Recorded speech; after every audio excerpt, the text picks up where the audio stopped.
So is he real? Who? The boogeyman. I read you quoted. You don't believe in the boogeyman?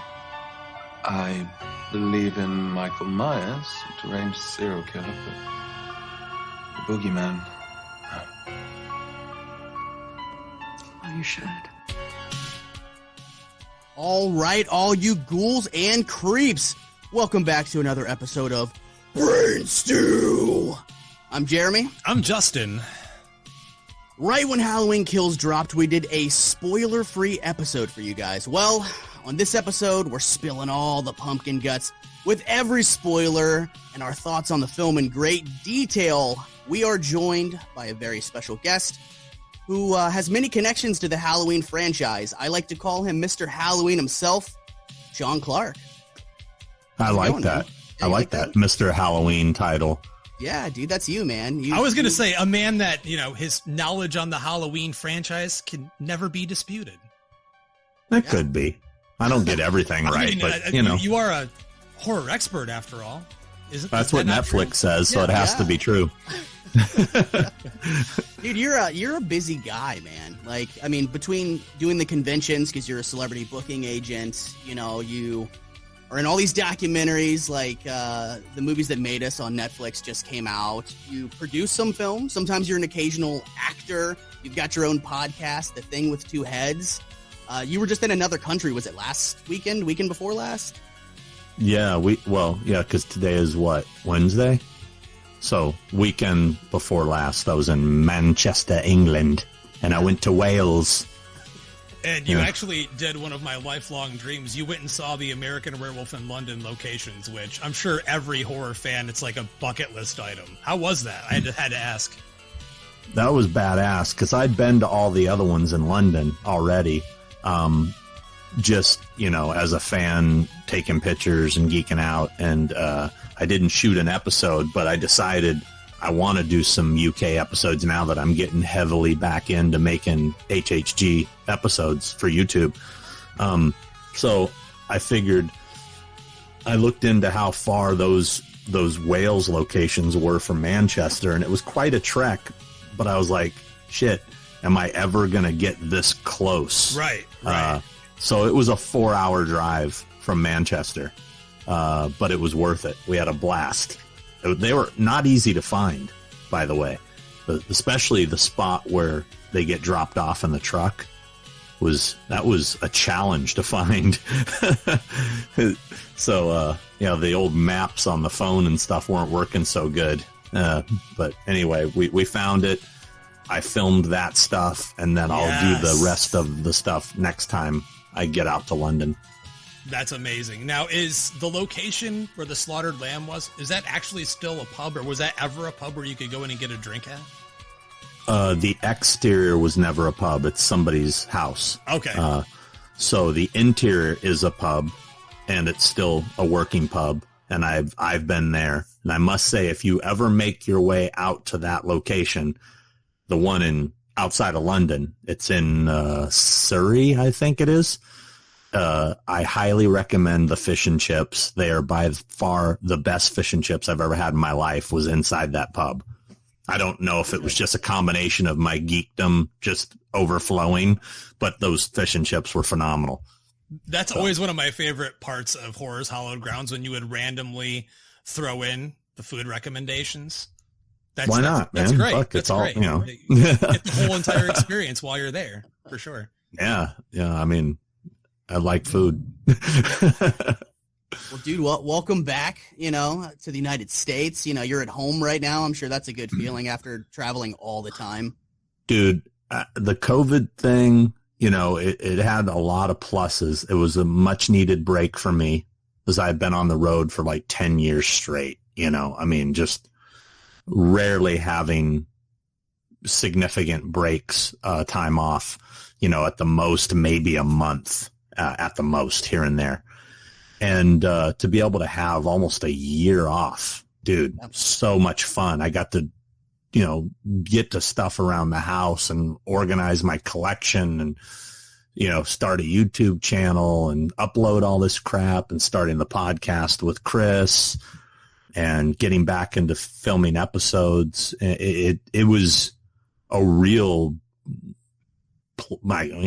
blessing, I guess. And for me, other people died, and that sucks. Yeah. But for me, it was, I feel guilty to say it was awesome. And I was kind of pulling for the Delta variant there for a while, but I was like, are we sure we're ready? Come on, let's take another year off. We would have benefited. I mean, I would have benefited because I'm not even gonna lie. I mean, I was already a fan of Horror's Hallowed Grounds, but The Thing with Two Heads is a fantastic podcast, and me as a podcaster, it's hard to find another one that you really enjoy. There's a sea of so many different shows out there, and I just love the chemistry you guys have. You always have interesting things to say, and you always bring on good guests. So it's a fantastic show, and I'm glad that you were able to create that during that time period. Yeah, I appreciate it. It's kind of Chris and I don't understand it. because neither, you never like to hear yourself talk, and I hate hearing myself talk and watching myself on camera. I hate it. And, but we just kind of, we just do what we do when we're together, and that's talk horror stuff and be nerds. And I was like, I don't know, here we are, two guys in our 50s, who's going to connect with us? We're not YouTubers, and surprisingly, people have liked it. And, I don't know if it has a lot to do with, for me, what I see out of it that I'm not seeing a lot of in a lot of the horror podcast people, is just people being themselves. People seem to put on these characters when they get in front of the camera, and it's these over exaggerated, hey man, hello, kind of bullshit, where I'm just like, fucking pump the brakes, man. You don't need to pretend to be some, I don't know. It just, to me, that shit is annoying. And, I don't know. We're just kind of real, I guess. And maybe we have a different perspective because we're kind of on the inside of the business a little bit, I don't know. I'm not sure what, I'm just glad people like it. So we're going to keep doing it for now. I think it's all the things that you just said, honestly, Sean, from someone that's been in podcasting for many, many years and listened to so many different shows, and, the YouTube world, it's a completely other thing. But I think obviously all those elements and the fact, your age, you mentioned it, you've been in this world for so long. I think from a younger audience, they're definitely going to look at that and be really interested to hear your opinions, and because you've had this history and been stories, there and stories for a lot longer than a lot of younger people have. So that's more interesting than hearing some, whatever 21-year-old kid who just went and saw a movie talk about it that has really no deep knowledge of the franchise. Different people like different things, but I think from us, it's the same idea. Two guys sitting down talking about things they love that, they would talk about normally after they see a movie or at the bar after a movie or whatever. They're just hanging out and chilling. So I'll be very interested to see your perspective here as we start to get into Halloween our review Kills, on Halloween Kills, because you're basically knee deep into that movie. You were on the set. You got to see it, like 6 months before it came out or something? Quite a while before it came out. Yeah. Not only were you on set, but you rep quite a few people, on that production. So, well, I technically worked on it because I did actually book, Nancy Stevens and Charles Cyphers onto the movie. And I've never worked as a theatrical booking agent, and I'm not one, and I don't want to be one. But when Ryan Turek hit me up, we were at the the ArcLight, the Cinedome or Cinerama Dome or whatever the fuck it's called in Hollywood when it was still open.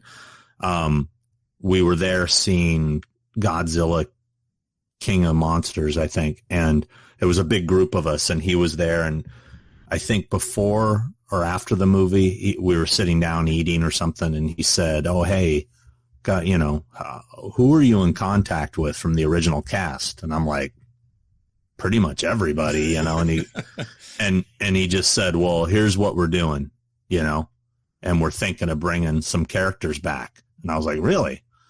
And he specifically mentioned, Nancy Stevens, Charles Cyphers, and Brian Andrews. And, I said, yeah, I can definitely put you in touch with all those people. And, we all know the Brian Andrews thing went sideways. Clearly. Yeah, he mentioned on his Facebook that he had a phone call with, I believe it was Ryan Turek, and that he I've said heard that two different stories. Yeah, I hear Brian's story and then I've heard Ryan's story of how that went down. I'd love to hear both, actually. Yeah, from what I read on Brian's Facebook is that he said that he had, just some basic questions and, very basic wants to be in the film.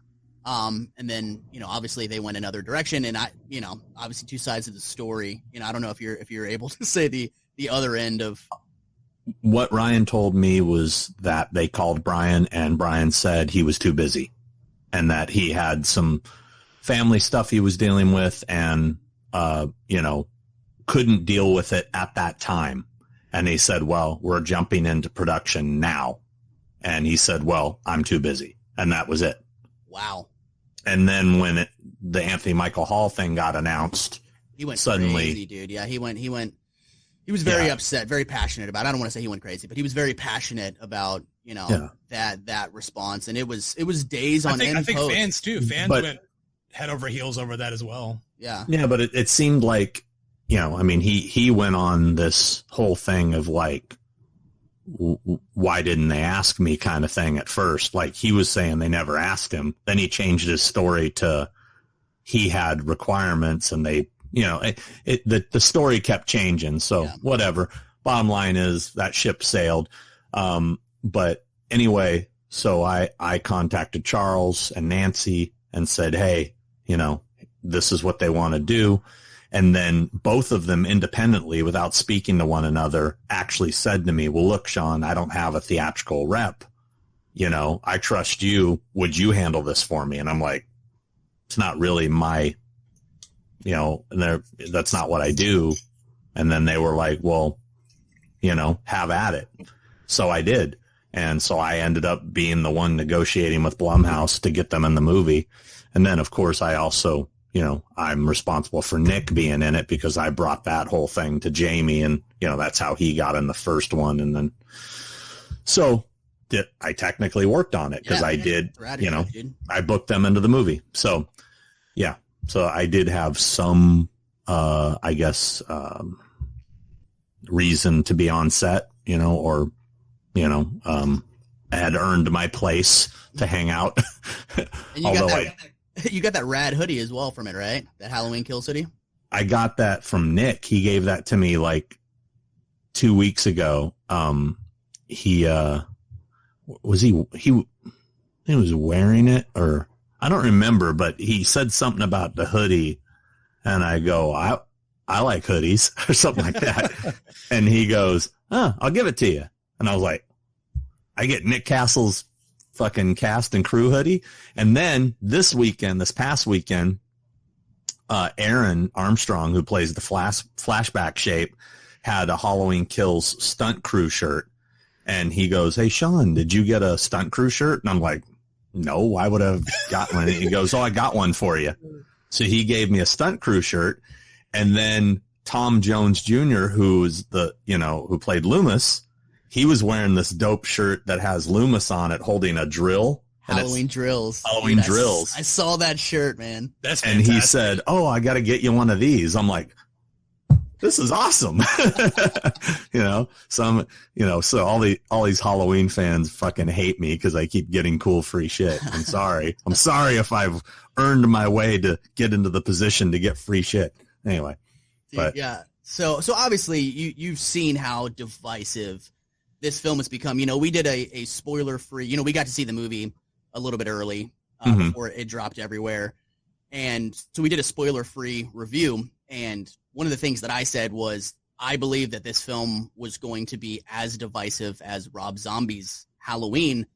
Yeah. And I think it's a safe bet that that's exactly what's happened. So yeah, it seems like it's panned out that way. Yeah. How has it been for you, kind of seeing, a lot of the backlash? A lot of people love this movie as well, but, seeing some of the backlash as well, like how have you responded to seeing some of that, or what do you think about it? I think a lot of it's justified, I have a lot of issues with it too. Chris and I are going to go over those in great detail tonight on our podcast. But yeah, I mean, it's at the end of the day, it's great to see Michael back on screen, doing his thing, and yeah, it's a little Jason-y, and brutality, and there's a lot of what the fuck, this doesn't make sense moments in the film, and things that, I sit back and I go, really? Come on, man. And, it's so funny because it's like, you got guys like Turek and them that are Turek's such a big Halloween fan, and I'm sure he had a huge hand in all the detailed oriented stuff with getting the house perfect and all, but then when it comes to story and stuff, that's where I think it's just like, that's where it's lacking. And, he didn't write the damn thing, and I don't know how much pull he has in that area, but the mask looks great. James Jude Courtney looks great. The flashback stuff looked phenomenal. Everything looks great. It's just some of the story is just kind of cornball, It's like, that's my biggest issue. And I've gone on record saying this many times, is they should not have disregarded Halloween 2. I 100% if this agree picked with that. up after Halloween 2, the brother-sister thing's still intact. He had slaughtered an entire hospital. Then guess what? Yeah, he has haunted this town for 40 years. But that's the thing. It makes no sense. Why is 40 years he's been locked up? He killed 5 people. Well, that's no big deal. More people have been killed in a school shooting recently, kind of thing. It's not, he's been haunting this town for 40 years. No, he's been locked up for 40 years. What are you talking about? He didn't, and he barely did anything. I mean, that's the thing that's corny. Why is she, A, why didn't she leave Haddonfield? B, why is she spending all her time setting up all these traps and contraptions and panic room and all this, none of it makes sense really if you think about it, I agree. I mean, I feel like both 2018 and Halloween Kills could be the same movies that they are, with Halloween 2 still existing. And also, as you are aware, and every single fan on the planet is aware, that little tidbit of them including footage of Annie from Halloween 2, from her death scene. Yeah. I'm like, I mean, did you just think that we were going to disregard that or not notice that? Or did you just not care about the fact that because 2 is a fan favorite. I mean, we all love it, I feel like, for the most part. Why would you disregard that and then put that footage in there? But no, I agree completely. I don't get it. I don't understand why is it because they're trying to save money and not having to do burn makeup? I don't know. Allegedly, Danny McBride and David Gordon Green, I guess, had the conversation that them being related took away some of the scariness and real world aspect of, it's kind of like if a stranger broke into your house, like, that's scary shit, right? But if a disgruntled family member breaks into your house, it's like, oh, well, it was that motherfucker. I know why they broke in. So I understand their reasoning behind it, but I mean, if takes away the motivation. Yeah. But if you're gonna go into a Halloween, franchise and do a reboot, you have to understand the series that you're rebooting. And if you're scrapping a film that's as beloved as Halloween 2, you're immediately gonna piss off a huge portion of your fan base. And then, like Justin brought up, the fact that they actually used footage from Halloween 2 and thought it was gonna go over our heads, like we weren't gonna be like, you motherfuckers, you scrapped it, but now you're nitpicking from it and picking and choosing what you want to put in it. So definitely interesting that they chose to do that. Plus, why couldn't they, if their big issue was the ending, the blowing up and seeing him fall down on fire, if that was why couldn't they just have used that footage and redone the ending like they're doing now in Kills by adding stuff? You could have gone through that whole segment with, it's time, Michael, and shown and the explosion and shown Michael get blown out of the building and just changed it. You could have done that. The brother sister thing, I just think it's, it's too important to this franchise, and it's all ingrained in us as fans now. And, you know, and then you're going to try to put those two characters together by concocting this whole stupid thing of this doctor, randomly driving Michael to her house just to witness something stupid. It's just, I mean, you know, just you guys are going through all this shit to try to put these two characters together when that's the other thing. Why would she think, if you only have Halloween 1 as your history, why would she think he's coming back after her? Right. He was arrested. That would have been done. Yeah, most people would have moved on with their lives after that. Yeah, a lot of people do. But you add in him also stalking her at the hospital, and like he's coming after her no matter what, then it makes sense. But it doesn't when you eliminate part 2. So that's my part 2 rant. Yeah, for me, that's actually a big problem that I have with Halloween Kills, and a reason that I have a problem with it is it seemed like when they went to do Halloween 2018, like they were trying to bring it much more like real world status. Like, you know, this is how people, you know, in every interview that Jamie did for Halloween 2018, she talked about trauma. Right? Yeah. And so it seemed like they were really trying to build this human story about how this thing that happened 40 years prior affected not only her, but now it's affected 2 generations of her family. So it seemed like they were trying to like reel it in, like we're going to make this realistic Halloween, you know, portrayal. And, you know, things in Halloween 2 kind of made Michael Myers the boogeyman that we know him as today. But then they give us Halloween Kills and they ramp up that supernatural boogeyman factor to where I'm like, dude, you disregarded this thing that we all love. They went full boogeyman. Like full Jason Voorhees. You can't stop him. You can't kill him. You know, the more he kills, the more he transcends. The more powerful he becomes. Basically, that's what they're doing with the character. Yeah, and you know, let's talk about the dialogue in the movie. Like, I swear that this whole podcast isn't going to be a shit fest on Halloween Kills, because there are some things that I do like in the movie, but the dialogue. I liked it overall. Yes, I did. Yeah, but I got a lot of issues with it. It's a super enjoyable, fun slasher movie. Like, it's probably the most brutal, gory film that I've ever seen in theaters. That and Evil Dead 2013, as far as like the blood and shit like that. But I mean, the dialogue in this, you know, when you have 1978's Halloween, right? And even at the time that they were making that, Donald Pleasance was like, this dialogue is silly. Like, people don't talk like that. Like, he didn't understand it. But for the one character, it's like, well, he knew something the audience didn't know. That's kind of how he was played. Well, now you've got Halloween Kills, and all of the characers. Evil dies tonight! all of the characters are talking like Dr. Loomis, right? You've got Hawkins, and he's like, it needs to die. Right, and then you've got, you know, Laurie that's talking about evil transcending, and, you know, literally every line she says. You've got random fucking Karen in the hospital. Yeah, yelling it. It's every character's talking like this. I mean, a big problem that most Halloween fans are having is the dialogue.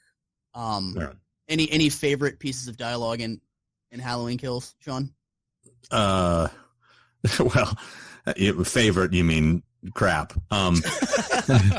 I mean, you know, that whole thing with when he puts the money in the jar thing that says love begins today, and then Nancy Stevens goes, but evil dies tonight. You know, it was just like, really? Did we just do that? And then, everybody's going to grab onto that evil dies tonight thing now, and that's going to be the thing. I'm sorry, but in real life, nowhere is a group of people anywhere going to get behind going after somebody just on a whim. Like, wait, some guy, you know, 40 years ago, you know, like, no, I what? You want me to follow you to go kill someone? No, I don't think so. Yeah, I'm going home to watch Netflix. I'm going to finish my drink, and I'm probably going to get laid, and then I'm going home. Yeah, it's Halloween night. Exactly. I want to have a good time, but no, everybody in that hospital is on board with this, you know? And, you know, and then you got the ridiculousness of, couldn't we have just found a dude that kind of looked like Michael, that could have been mistaken for him, in same build, same height? We got a dude that looks like the Penguin, And he's walking around going, They might as well have cast Danny DeVito in the role. Yeah, and he's waddling through the hospital. These guys are running full speed, upstairs and shit, but somehow this guy is outrunning them going, you know.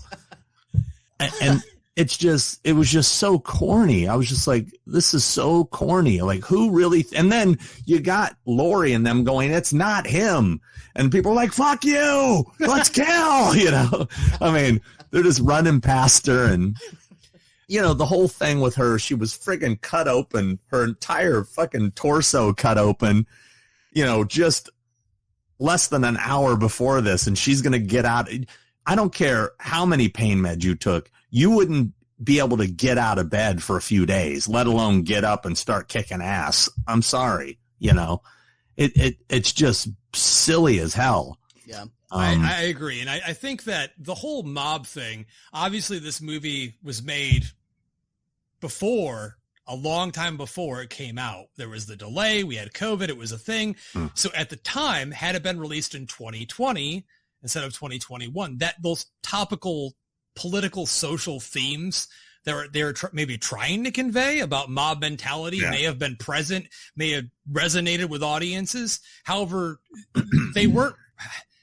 A lot of people likened it to MAGA supporters, and I was like, okay, but even they, if you watch real footage, I mean, yeah, they're terrible, but still, they're not chanting "Evil dies tonight."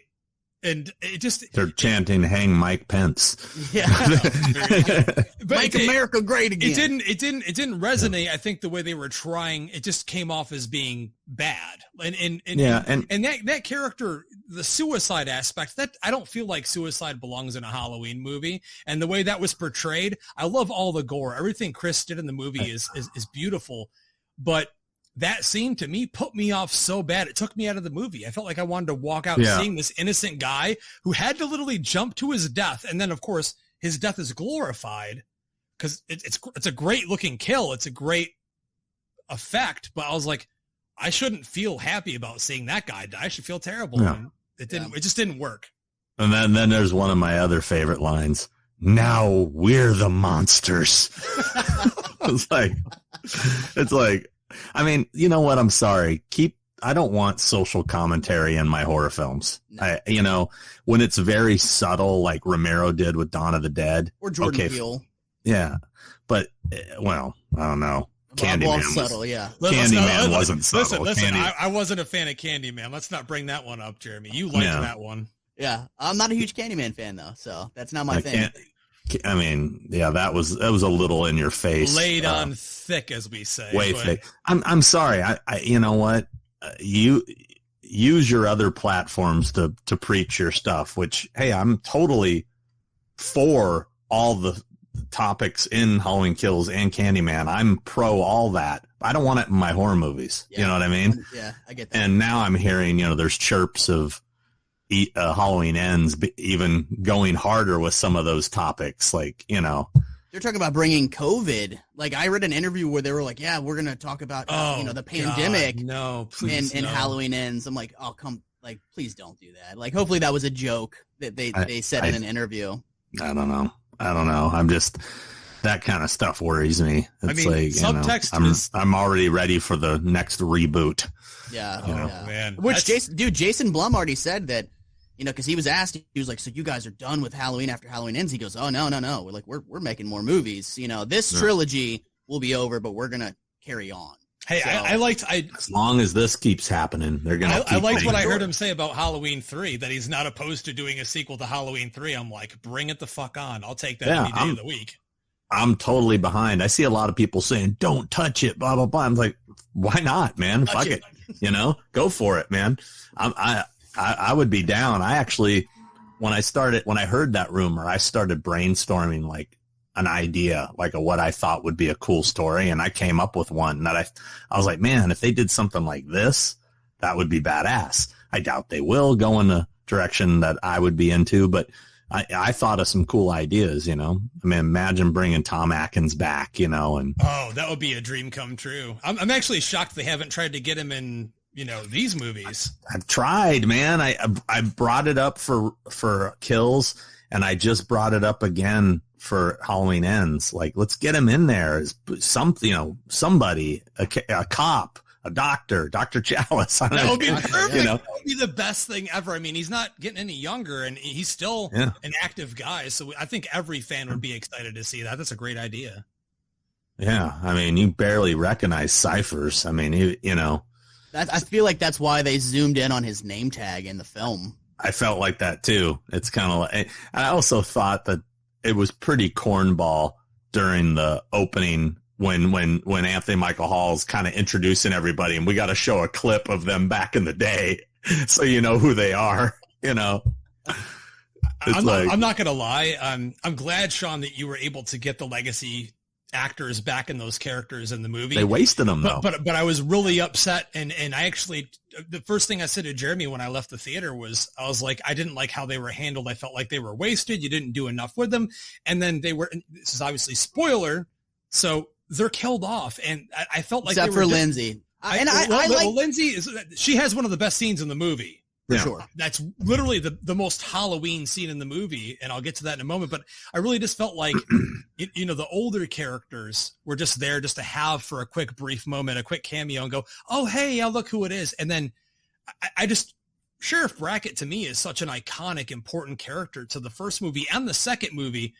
And just seeing I don't think he was portrayed in a nice light, to say the least. Hey, no, Michael. I mean, everyone's entitled to one good scare. Yeah, it's like, really, we gotta bring that. I mean, I thought that was so corny that they brought that line and then back. 2 seconds later, he's dead.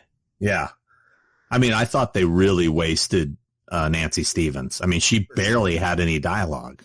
You know, I mean, she had like 3 lines. I think this is for Dr. Loomis. Yeah. Yeah. And then at the bar, the background dialogue that she had while her and Tommy were sitting there, and Lindsay where they were having drinks. I loved that whole dynamic though, and I really wish they had fleshed it out more. Here's another thing, if you want to think about things, how the fuck did they ever meet her? Exactly. That was one of the main things that I said as soon as the movie Halloween 2 happened, maybe, but they never met her. She was attacked in the, by the sanitarium. Right? She never came to that. And what's she doing hanging out with these young kids? And, Anyway. I gotta talk about the bartender though, man. He was like fucking Boomhauer status. He's like, yeah, Timmy, had my grandfather right down Timmy. Like every time. He did the damn thing. Yeah. I was like, what the fuck is he doing? Dude, I love it, man.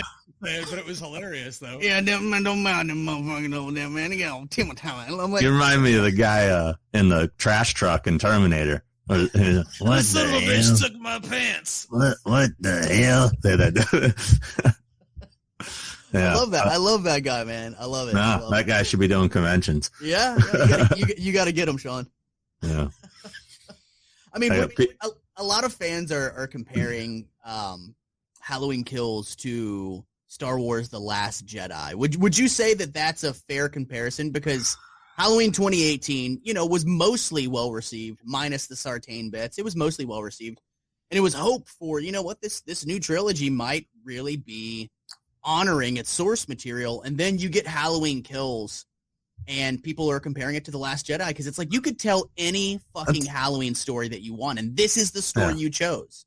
Yeah, that's actually a good comparison because I could see Halloween 2018 being like Force Awakens. Yeah, where we were all stoked. And it was pretty good. And then, then Last Jedi, where it's like, well, that was entertaining, but fuck, really? They went that way with it? It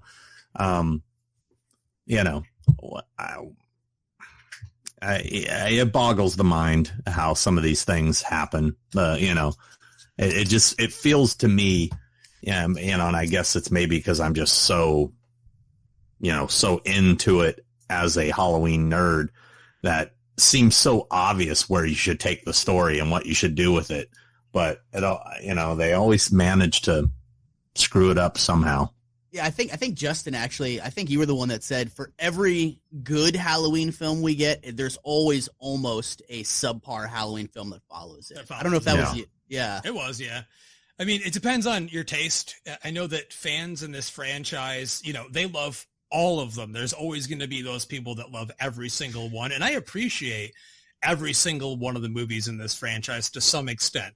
Or something, yeah. Except Halloween Resurrection. Sorry. You have an autographed copy of Halloween Resurrection, Justin. I do. That's because it's ironic, and I was there, and it happened. And who did you see live? You saw somebody perform music live. Who was it? Thomas Ian Nicholas. Yeah, he did a show with plays like the American Pie guy. Yeah. He goes around and plays acoustic songs from like the early 2000s and plays American Pie songs. And I took my daughter and my wife. We had a few drinks and had dinner, and it was just like a local pub. And I was like, if I'm going to go see this guy, I'm going to bring the Blu-ray.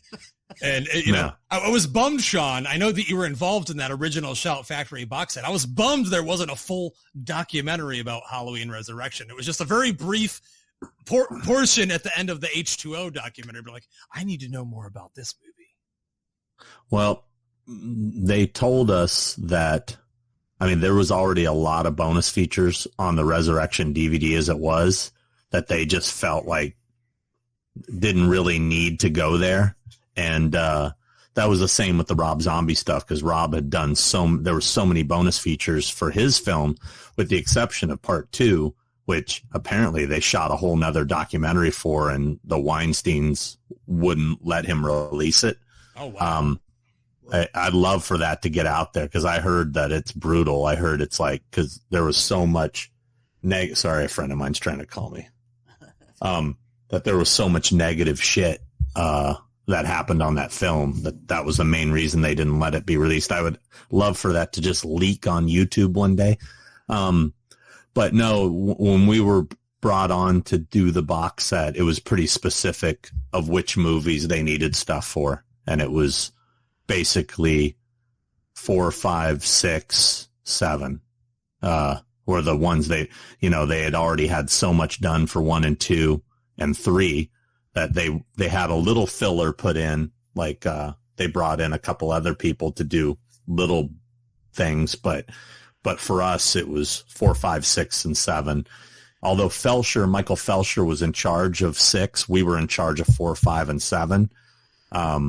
And of course, I did my Hallowed Grounds stuff, which is independent of all of that. But we ended up helping out Felsher quite a bit on part 6, because we had crossover interviews. So it was like, well, hey, if you're already interviewing Danielle Harris, can you ask her about part 6? If you're already interviewing, what's the producer's name? Malik? No, not Malik. Paul Freeman. Paul Freeman. Yeah. Will you get him for part 6 while you got him for 4 and 5? Stuff like that. There was just a lot of crossover interviews. So we did a few of those, I think, like also John Carl Beekler, because we were doing him for 4. He also did 6. So we ended up doing quite a bit of work for Michael as well. So the one thing that we have to splurge on right now that literally got me wet in the fucking pants, and it'll probably be difficult for you to talk about with Chris because he did all of it, but that's where the best part of Halloween Kills lies, is in the kills. And quite literally, with the title of the fucking name of the movie, I thought that the brutality of the movie, amped up times 10, was brilliant. I loved every single kill, and I was so surprised and shocked at some of the elements where they went with it. I was like, wow, you really just went there. And how they allowed so much of that stuff in. We know how the MPAA is regarding these movies. And I mean, there are some kills in this movie that I haven't seen in a mainstream horror movie, like ever released, ever. So they let a lot of that stuff, and it was all practical, all beautiful. And of course, that Loomis makeup. I mean, what fan can't appreciate that? It was walking out. Me and Jeremy both thought it was CGI. So many fans thought it was CGI because of how good it was. And then we come to find out like it was all fucking practical. So, I mean, I know he's not here and obviously a lot of people that, artists in terms of what they make and create, they don't want to hear fans just splurge all over it, but he's not here, so we can do that. It was just so amazing to see that. We don't see that in mainstream horror barely at all anymore. Yeah, no, Chris, no pun intended, killed it. Hey, dumpster dwellers and future dumpster dwellers, I'm Joe. I'm Sean. And I'm Connor the Skeleton. And we'll be your guides through the movie dumpster. A comedy-based movie review podcast with its own cinematic universe. Each week, we go knee-deep through cinema's trash heap to dig out the best forgotten gems, Hollywood stinkers, and out there oddities. We're talking horror, sci-fi, action, and everything in between. And of course, it's all connected. Tune in for insightful and comedic deep dive reviews, bad accents, and more dirty jokes than your mother's ass can fit house elves. Head over to MovieDumpsterPodcast.com to listen on your favorite podcast app. Visit our store and pick up some non-committal swag. And sign up for our Patreon to get behind-the-scenes previews, commentary tracks, live watch-alongs, and other exclusive content. Welcome to the dumpster.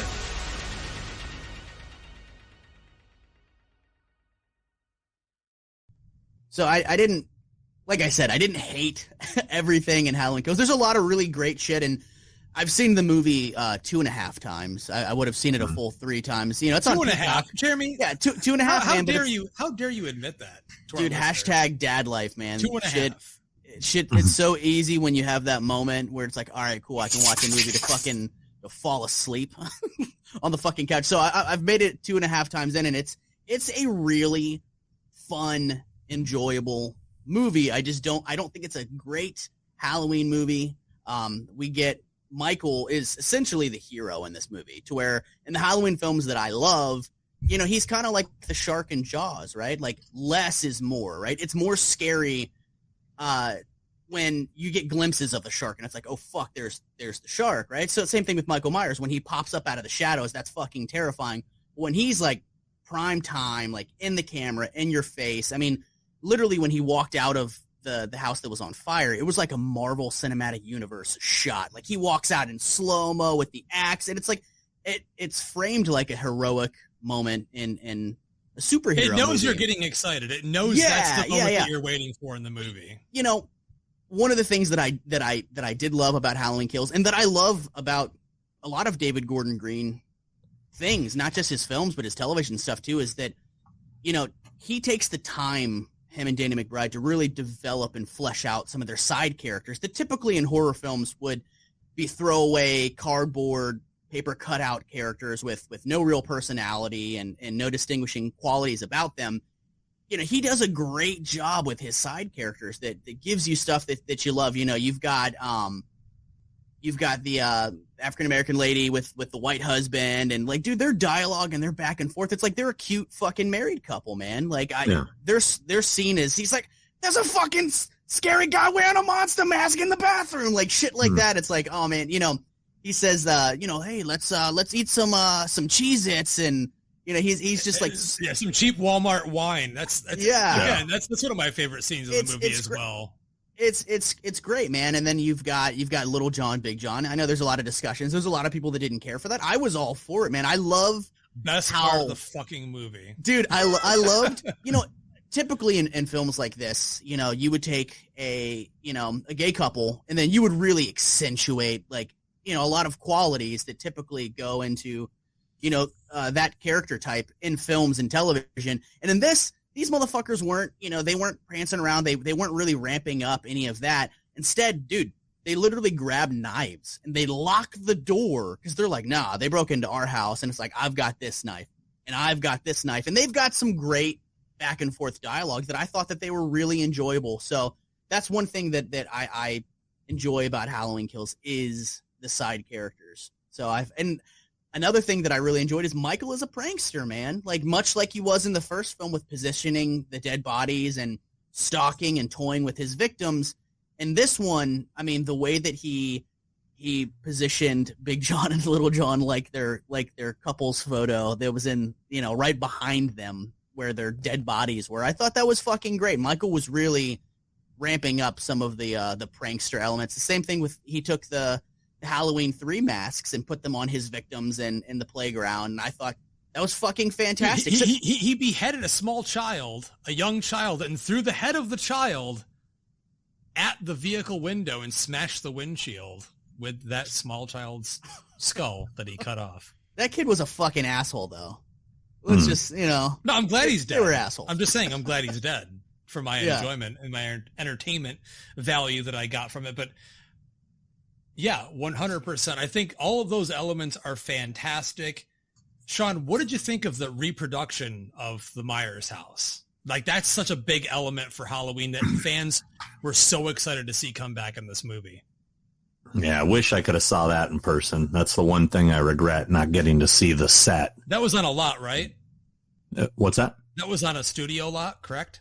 Yeah, Scream Gems studio. Yeah, they in a giant hangar on stage 10. They built the whole, both sides of the street. So, did they ever? Do you know if the studio ever contacted Kenny Caperton that owns the replica Myers house?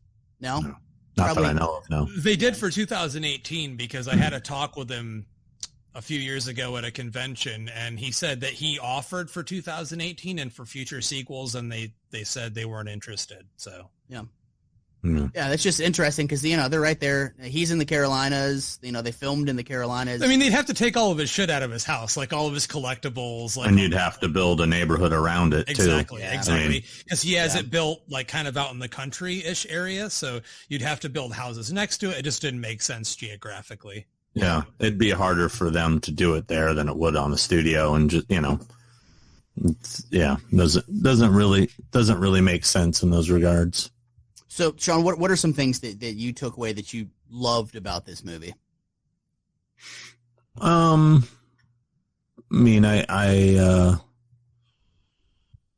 enjoyed that it had a good tempo. It didn't drag much. It kind of kicks right in at the beginning, obviously the kills are great. The mask is great. James Jude did a great job. Aaron Armstrong did a great job. I enjoyed it. There was so much more that I liked about it than I hated about it. But I did watch the first screening. The first time I saw it, I walked away going, I saw a rough cut that they improved a great deal on from the second time I saw it. Because I hated the Big John, Little John stuff the first time I saw it. And it was a lot longer. It really, there was too much. And they tightened it up in the theatrical version. So how do you feel about it with the finished version? Do you still feel like it's unnecessary?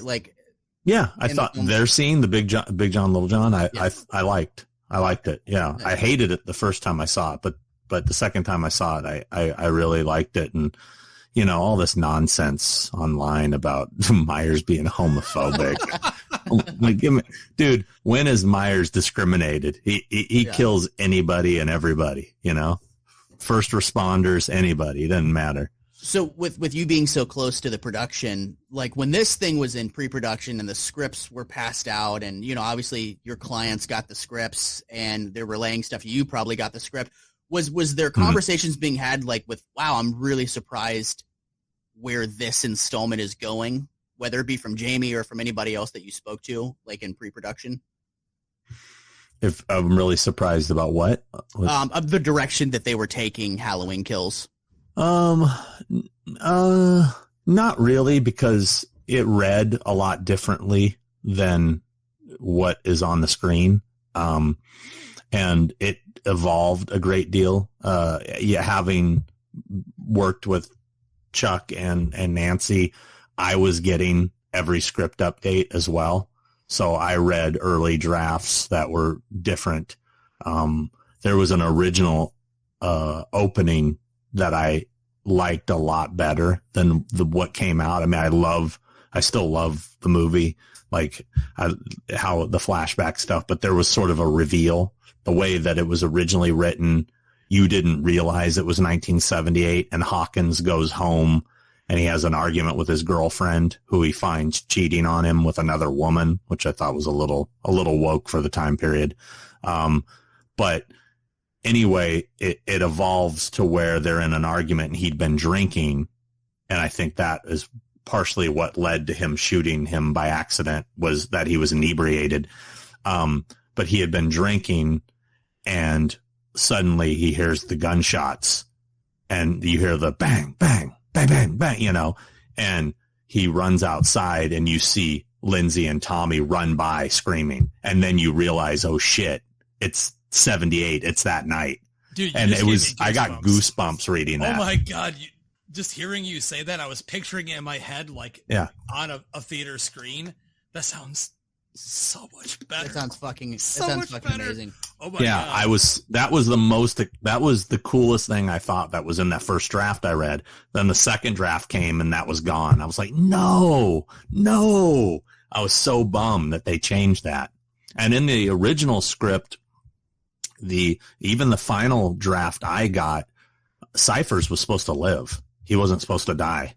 As he fucking should have. As he fucking should. What's that? I agree. As he should have. He should have fucking lived, man. Yeah, well, because I didn't even know until I talked to him after he shot. And I said something to him about, coming back, and he goes, oh, they killed me. And I'm like, what? Because I didn't know that. And he goes, yeah, they decided to kill me. And, I don't know if that had anything to do with maybe he was a little difficult on set. B, maybe he wasn't living up to their expectations acting wise, seemed like he was having a hard time delivering some of those lines, how his voice sounded a little, you could see that. You could see that a little bit. Yeah. I think they got the best they could out of him. Yeah. Maybe they thought, we should end this character right here. So I don't know. Also, what kind of friggin' retirement plan did he have? He was sheriff, and now he has to be a security guard at a hospital? Come on. I had the perfect vision in my head, and I want you guys to tell me if this is not a great idea. Imagine how iconic it would have been for fans had he not been there as a security guard. Had there been a scene shot from behind of maybe him just sitting in his chair, a retired guy. You don't even see his face. Right, he's just watching the TV. It zooms in, kind of like a Halloween 2-ish shot, and he sees the news brief about all these things happening. Right, he gets up. You hear a voice in the background, like, "What are you doing?" And then he, spouts off a line like, "This is just something I have to do." You see a hand go in a drawer and grab an old gun, and then you see him walk out the door. I got to stop you right now. Camera pulls in tight on his face and he says, "Evil dies tonight." No. I'm But you know what though? If it's the only time that line is mentioned in the entire movie, that would have worked. Fuck yes. Yeah. It's perfect. But I just saw something so much better for that character. I just felt like, why is he just like a jobber, like random security guard at the hospital? No one respects him apparently. I just didn't like the way he was handled, that character. Why is he not part of the survivors group that meets at the bar? Yeah. Dude, especially that the new sheriff was like, "You're not the law, I'm the law." I'm like, yo, that's fucking disrespectful. And he does nothing in the movie. He does nothing like that. He does nothing. Yeah. There's a scene where he's sitting on the steps in the hospital like, "Fuck me, I can't do anything about this." And he does nothing about it. And he's not an integral part of this movie, nor was he of the 2018 Halloween movie, which is a shame that they cast someone to be that character and then do nothing with him. But that's how movies work. I'm guessing that in this next one, of course, I think his role is going to be beefier for sure, because I guess it's taking place 4 years after the events of Halloween Kills. And the one thing, a piece of dialogue that was delivered in this movie that really concerns me, because it would again just be another thing of why would you do this, is that Laurie says a line in this film that she says, the only way to kill him is if I die too, or something along those lines. And I'm like, come on, man, you're killing all the legacy characters. Nobody, not one fan of Halloween that loves Halloween wants to watch another movie where Laurie Strode dies again. Why would you fucking do that? Like, have her fucking survive. You know what I mean? And like, that's the closure. But with that piece of dialogue, it seems like they've already made up their mind on where that. I mean, that's why Halloween 2 rules, Jeremy. Think about the ending of Halloween 2. Perfect. She's going off in the ambulance. Yeah. The fog is around her. The ambulance is and she wins. Yeah. Perfect. Yep. And that's what I loved about H2O, that ending. Yeah. To me, definitively, that was the end of the Laurie Strode Michael Myers 100%. When she beheads it's Michael Myers. It's not a fucking paramedic because Resurrection never happened. It literally ends. The sister trilogy is 1, 2, H2O. She chops off his head. It's Michael Myers. It's her brother. She won. The end. Everybody can move on with their life. And I think that's fucking perfect. This one, I'm telling you, Halloween ends, man. It's that they've already set up the foundation for they already know what they're going to do. I mean, they start filming in January. I mean, the script's written. So yeah.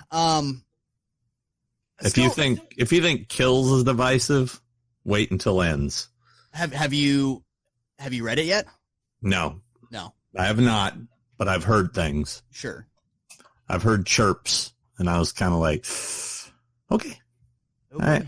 And listen, if we're gonna take anything from anybody, it's gonna be Sean Clark. Again, I said it earlier in this episode, and I'm not just sucking your balls. I swear to God, you are the guy whose opinion cannot be disputed when it comes to Halloween. It really is that. That's just how I view it as a fan, as a podcaster. But do they ask me? They should be. But as you said earlier, and Ryan is such a big fan, and I understand that, his position is only so limited. It kills me to see so many people involved in these that really love the franchise as a whole and, see the output come out a little bit jumbled. I feel like Kills could have been near perfect where it had, I loved a lot of things about it, but I walked out being really disappointed, actually, and I loved the 2018 movie. So, and from a fan perspective, I'm seeing so many people divided on it and it's still making money. So I guess it doesn't really matter, but it'd be nice if the majority of people were satisfied and happy. I don't think it's that difficult to do, but I guess from a fan perspective, that's just us being, or I should say, overcompensating. Yeah, but you're never going to please everybody. I mean, that's true. That's impossible. It's impossible. So whatever. Let them, that's the thing. Just let them do whatever they're going to do because it doesn't change the original films. Couldn't agree it's more. Not going to, they can try to rewrite history, but as far as I'm concerned, it's 1 and 2, I'll throw H2O in there. Like you said, the sister trilogy, but 1 and 2, you can't touch them. And, those are my go-tos every Halloween. So for sure. That's how I feel about the Terminator franchises. I'll watch every single fucking one of those movies, but to me, Terminator is Terminator 1, Terminator 2, end of story. Judgment Day never happened. So that's a great way to look at it is, you pick the ones that you like and that's your thing. And then these other films are like bonus Myers movies for me. Yeah. I don't mind, I don't mind if they keep pumping them out, why not? And the crazy thing is I was talking about this to somebody recently is the fact that even after we die, they're probably still going to be making Jason and Myers movies and Freddy. And just like they still make Frankenstein and Dracula and, Wolfman. We're never, it's kind of a bummer to think we're not going to get to see all of them. Yeah, but think, I know, Jeremy, you have kids. Sean, you don't have kids, right? No. My daughter's 18 years old. She's going to get to take my grandkids to go see the new Freddy Krueger or the new whatever version of, whenever the Friday the 13th rights problems go away, whenever they both die, Sean and Victor Miller, then we'll finally get a new one. And then my grandkids will be able to see it. It's like, that's an exciting thing to think though. These characters will transcend. They will live beyond our lifetime. And I, for one, I love that idea. And I'm always open to new interpretations of these characters. So I couldn't agree more with that. I just, while we're alive, I just hope that we would all find things in these movies that we enjoy and that we love. And I'm glad that this movie has so much for everybody. And I'm glad that there are those people that are loving it. The unfortunate part of social media is seeing people combat others' opinions and hate others for enjoying things. And that's just so not necessary. Just because someone loves something, you don't need to go after them and dig into their back and be like, this is why it sucks. Like, dude, you can do that. But I don't rip on people for liking Resurrection. There's some people that love that movie, and they can just continue to be wrong. There's a playful way of doing it, and then there's a hateful way, and people are just being so hateful against each other. Like, let's just all live in harmony and know that the first movie will never be touched, just like Sean said perfectly. And it will, no matter how many of these movies come out, not a single one of them will ever affect your enjoyment or your love of that first original movie. Yeah, I mean, and let's face it, evil didn't die tonight. Evil never dies, right? Just like it says on the poster for Halloween 6. And like you guys said, man, we're going to keep getting these movies forever. So every single time Michael Myers is on the big screen, or even if he starts going straight to DVD, I'm there, man, every single time, because I love these things. And there's always going to be things about these movies that I love and that I can walk away appreciating. So, you know, I appreciate a lot of the things about Halloween Kills. It's never going to be in my top 5, but it exists, and I'm happy that it exists. 100%. So. Did you like it? Did you guys like it better than 2018? No. I kind of liked it better than 2018, I think. Yeah? Yeah, I don't know. Maybe just because it was, I don't know. I think tonally, I liked Halloween 2018 more because I felt like it matched John Carpenter's vibe a little bit better, while ramping up some of the violence and the kills and things like that for modern audiences. So I feel like that's why I liked Halloween 2018 a little bit more. This one, I mean, the carnage was real and it was fucking glorious, but I didn't like it more than 2018. Yeah, I didn't think either are great movies, but I enjoyed both of them. So, you know, maybe I enjoyed Kills more because I have a closer connection to it, because I can watch certain scenes and go, oh, I was standing right over there when that, you know. I can't even lie, Sean. I put in for casting for extras on that because I'm not that far. I'm in Virginia every single day and got declined every single day. Dude, I was like, come on, just make me a dead person, or, you know, whatever. I've been on other movies, so I was just totally bummed about that. They hit me up on 2018 because I kept applying, and finally didn't it say short bald guy or something? Oh, motherfucker, I got a little bit of hair, god damn it, just right here and right here. But no, it was definitely looking for a shorter person or some shit like that, and they hit me up and they were like, hey, like, can you film tomorrow? And I was like, I will fucking I'm supposed to work tomorrow, but I'm coming. They're like, yeah, we need a small person, a really small person. And he's like, no, I'm not that small, but I can crouch down a little bit and I'll almost be a small I'm not person. real small, but I'm real small. So, so I responded and was like, yes, like, hit me with the details. I'm there. And then I didn't hear anything for like fucking 3 hours. And I'm like checking my email like a fucking crackhead. Like, come on. And then finally when I got an email, it was like, oh, sorry, man, we got somebody already. And I was like, fuck. Do you know what part it was for? It was an extra, just an extra kind of deal. You know, probably like a group Halloween, you know, trick-or-treating scene or something along those lines. Or, you know what it actually probably was for was that gas station scene where Laurie shows up and Will Patton's there and there's like all the bystanders and shit like that. It was probably for that, if I had to guess.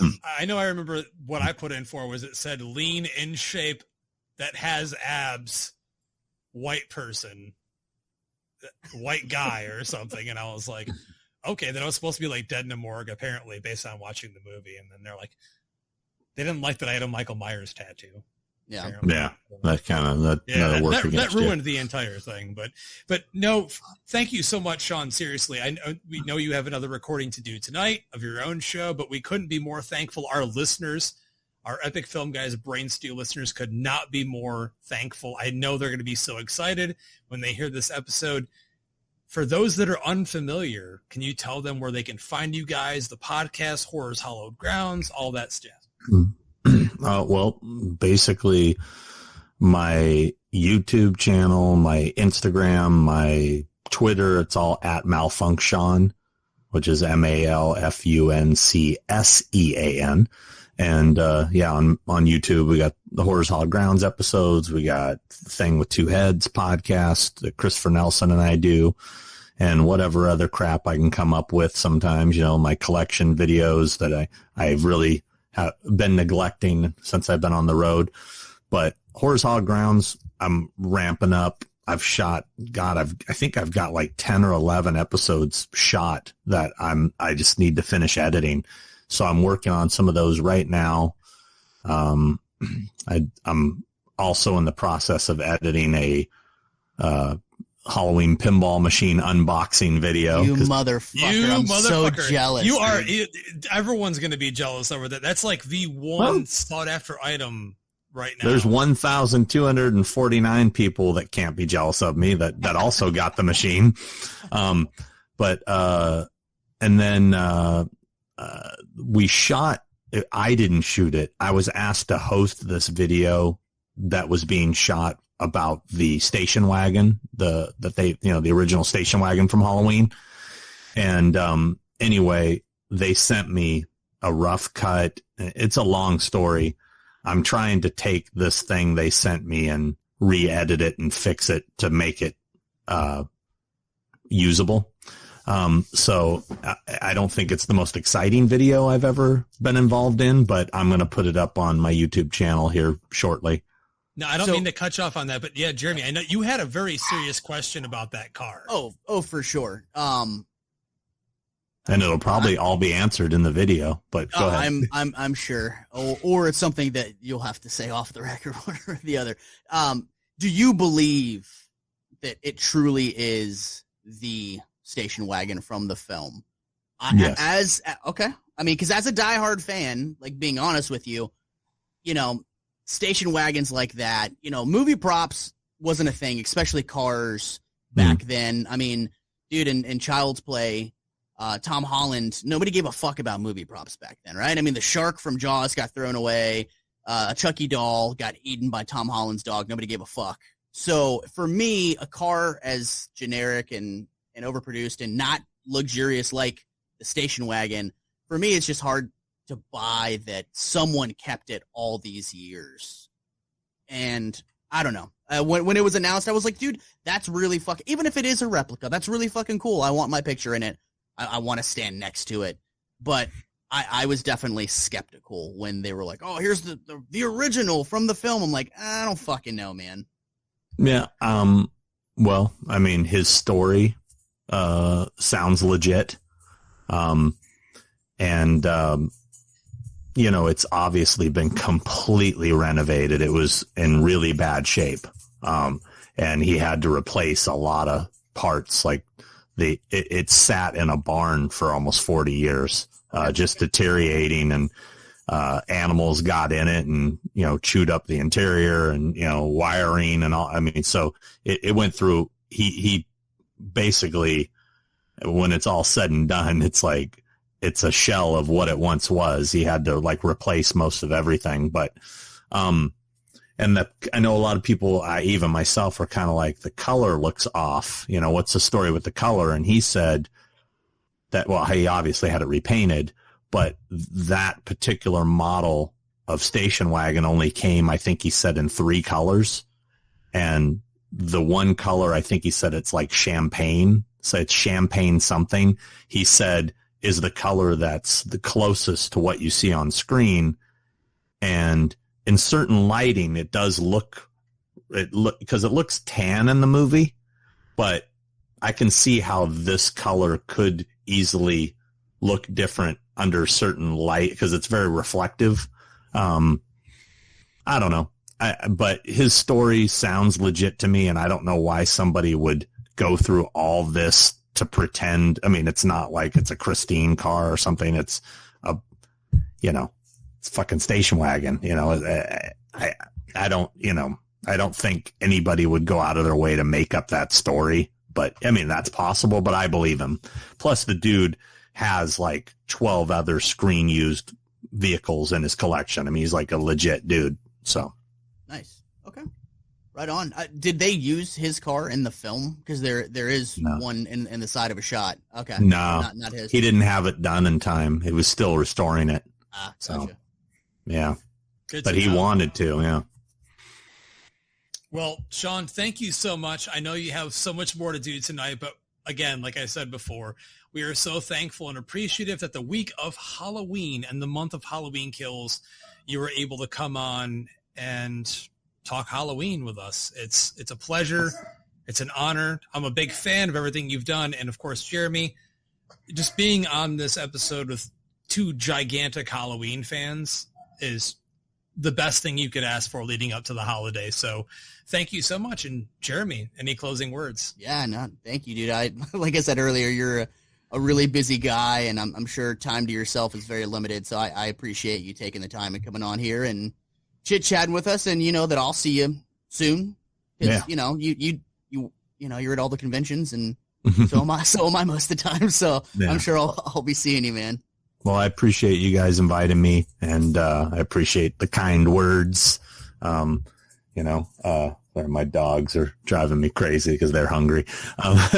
But get out. They want to come in. See, here he's doing the out. same thing that I usually do every single night that we're recording. So it's the same thing. Yeah, my dogs keep coming in here and like looking at me like, dude, usually they're right underneath me, biting at my fucking legs. Like, yeah, that's why if you saw me looking around, that's what I keep looking at. That's what I'm used to. That's what I'm used to. But anyway, no, I appreciate it, guys, and I'm just grateful anybody gives a shit about anything I have to say or anything I do. It's I'm very lucky to have been able to take my fandom and turn it into some sort of career, and it's cool, man. I pinch myself constantly that I get to do the shit I get to do, and I'm very grateful. I don't take any of it for granted. So that's amazing, man. And we wouldn't have picked anybody else to be on this episode. So that means so much to us, so much to our listeners, and it's going to be great. It's a Halloween treat for everybody. So thanks again. This episode of Brain Stew, Halloween Kills. I'm Justin. I'm Jeremy. And as always, keep it fucking creepy. Yep. Word up. Brain Stew.